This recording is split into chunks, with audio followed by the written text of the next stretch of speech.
ప్రభునందు ప్రియమైన దేవుని బిడ్డైన మీ అందరికీ యేసుక్రీస్తు నామములో శుభాభివందనాలు తెలియజేస్తున్నాను. ఈరోజు మన వాగ్దానముగా, జనులారా, యెహోవా మీ మీద సాక్ష్యము పలకబోచున్నాడు. మీకా గ్రంథము 1:2 అధ్యాయము 2 పరిశుద్ధ లేఖనంలో మనం చూడండి. సకల జనులారా ఆలకించుడి, భూమి నీవును నీలోనున్న సమస్తమును చెవియొగ్గి వినుడి. ప్రభువగు యెహోవా మీ మీద సాక్ష్యం పలకబోచున్నాడు. పరిశుద్ధాలయంలో నుండి ప్రభువు మీ మీద సాక్ష్యం పలకబోతున్నాడు. దేవుడు అయిన యెహోవా ఆయన మీ మీద సాక్ష్యం పలకబోతున్నా అంటున్నారు. ఇది ధ్యానాంశంగా మనం చూస్తే మొదటి అధ్యాయము షోమ్రోను యూదా గురించి రాయబడినటువంటి ప్రవచన మాటలు. ఈ మాటలు ముఖ్యంగా దీని విషయం ఏమైనదంటే, యూదయ దక్షిణ రాజ్యమై ఉంటుంది, షోమ్రోను ఇశ్రాయేలునకు ముఖ్య పట్టణము, యెరూషలేము యూదయాకు ముఖ్య పట్టణము. ఈ రెండు దేవుని తీర్పుకు గురైపోతున్నటువంటి భ్రష్ట రాజ్యాలు. ఈ రెండు కూడా ఏది? షోమ్రోను, యూదా. చూడండి, ఇదే అధ్యాయంలో మనకు 5-6 వచనాల్లో కనబడుతుంది. యాకోబు సంతతి చేసిన తిరుగుబాటును బట్టి, ఇశ్రాయేల్ సంతతి వారి పాపములను బట్టి ఇదంతా సంభవించను. యాకోబు సంతతి వారు తిరుగుబాటు చేయుటకు మూలమేది? అది షోమ్రోనే కదా. యూదా వారి ఉన్నత స్థలములు ఎక్కడివి? యెరూషలేములోనివే కావా?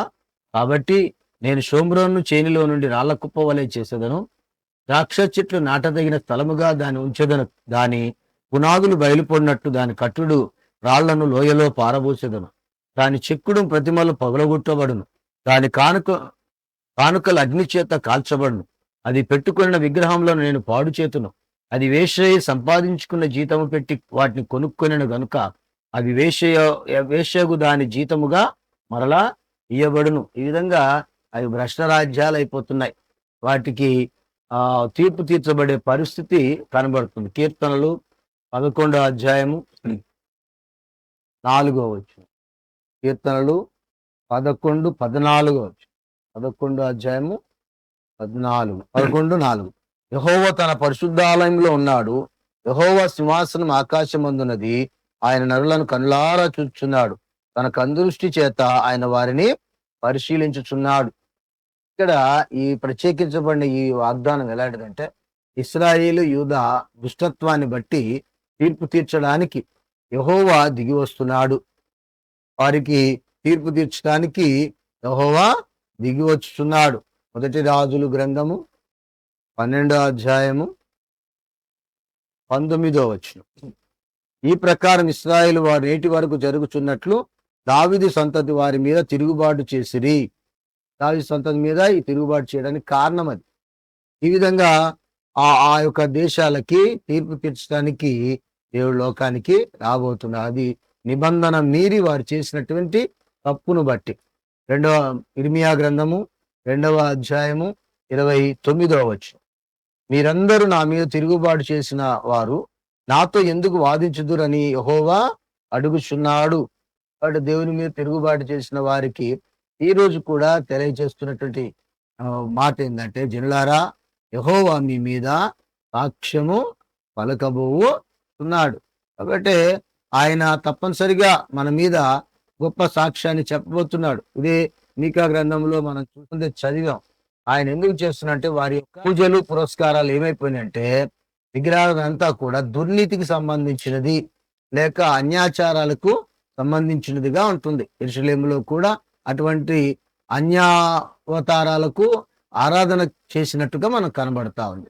కాబట్టి అన్యదేవతలను ఆరాధించడం ఎప్పుడైతే మొదలెట్టారో అప్పుడు దేవుని యొక్క చూపు, దృష్టి లేక ఆయన యొక్క తీర్పు వారి మీదికి రావటం జరిగింది. దేవుని కొరకు మన నమ్మికగా జీవించినప్పుడు మనకి ఇటువంటిది ఎప్పుడు కూడా జరగదు. కానీ మనం గుర్తుంచుకోవాలా, మనల్ని కూడా దేవుడు ఈ దినాన ఈ వాగ్దానం ద్వారా జ్ఞాపకం చేసుకున్నాడు. ఏమనంటే, యెహోవా మీ మీద సాక్ష్యము కలగపోచున్నాడు. కాబట్టి దేవుని దృష్టిలో మనం ఉన్నాం. దేవుని బిడ్డలుగా మనం జాగ్రత్తగా దేవునికి మహిమార్థంగా మనం అందరము జీవిద్దాం. అట్టి కృపతో దేవుడు మనల్ని నింపునుగాక. ఆమేన్. ప్రేమ నమ్మకం గల మా తండ్రి, నీ పాదములకు స్తుతులు, స్తోత్రములు నాయన. యూదాను, షోమ్రోను మీరు జ్ఞాపకం చేసుకున్నారు. వాటి పక్షాన నాయన మీరు వారి దుర్నీతిని బట్టి, దానైనా భ్రష్ట దేశాలైనటువంటి ఆ దేశాలను బట్టి వారిని మీరు తీర్పు తీర్చబోతున్నారు. కాబట్టి మాలో తప్పు ఉన్నప్పుడు మమ్మల్ని కూడా తీర్పు తీర్చగలరని ఆ యొక్క భయభక్తులు కలిగి మేమందరము కూడా నీ కొరకు నమ్మికగా జీవించే ధన్యత మా అందరికీ దయచేయమని. దేవా, నీ దృష్టి నాయన మా మీద ఉన్నది కనుక మా విషయమే మీరు కూడా సాక్ష్యం పలకబోచున్నారనే గ్రహింపు కలిగి మా జీవితాలు కట్టుకునే కృప దయచేయమని యేసు పరిశుద్ధ నామమున వేడుకొంచున్నాము తండ్రి. ఆమేన్. నిన్న నేడు నిరంతరం ఏకరీతిగా ఉన్న యేసుక్రీస్తు యొక్క కృపా కనికరము కాపుదల మనందరికీ తోడయుండి నడిపించునుగాక. ఆమేన్.